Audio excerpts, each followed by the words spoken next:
Miriam Cates. Thank you, Madam Deputy Speaker. And I rise to support the Government's decision to use its Section 35 powers with respect to the Gender Recognition Reform Bill in Scotland. Now, like many other honourable members, I'm afraid I haven't had a chance to read this in full and in detail, so I will focus my remarks on a few key areas that I think are significantly important. Firstly, in paragraph 27, the Government rightly points out the bill does not create sufficient safeguards.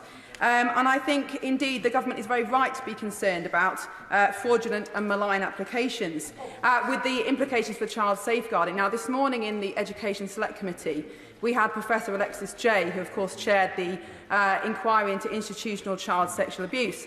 And it was harrowing to hear the stories of decades of child sexual abuse throughout institutions across this country. And there's one key feature of that abuse, which is that predators will exploit any loophole they can find to get access to children.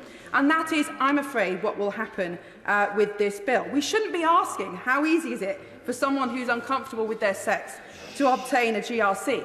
We should be asking how easy is it for a predator to get access to children. And I'm afraid this bill would make it vastly easier for a predator to get access to children, to change their sex, to change their gender, with an eye to exploiting loopholes of accessing children and women in particular. No, I've only got 4 minutes. So. The naivety that this has been written with is absolutely astounding and hugely worrying. I think also the reduction of the age limit to 16 is a significant safeguarding risk. The human brain does not end development until about the age of 25. You can't drive a car when you're 16. There are an awful lot of things that you're not allowed to do legally when you're 16 because you cannot assess the long-term implications on your welfare. Changing your legal gender with a potential route to long-term changes to your fertility, your sexual function, your health is not suitable for 16-year-olds. There's a huge safeguarding risk.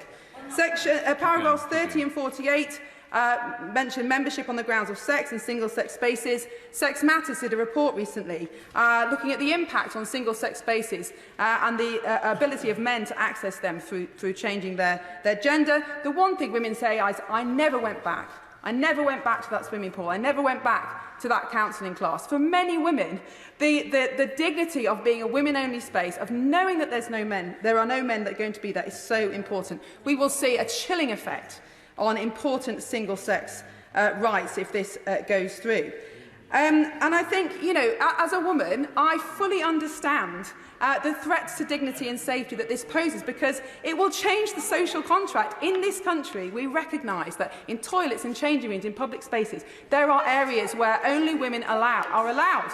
I had an experience recently in a restaurant where a man dressed as a woman walked into the toilets. I was on my own in the toilets. He stood behind me and stared at me into the mirror, looking at me in my eyes. Now, I have no idea if he intended me any harm, but my instinct, my evolved instinct as a woman, was to be frightened, because unlike almost any other species, women are far less powerful than men. We can't defend ourselves. That's why we have... No, it's a fact.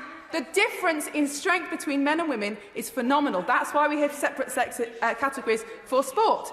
Women are evolved to be wary of men in intimate spaces. That's why we have single-sex spaces. They must continue to exist for the safety and privacy of women. This threatens that social contract. Finally, it threatens the understanding of our law, which should be based on fact.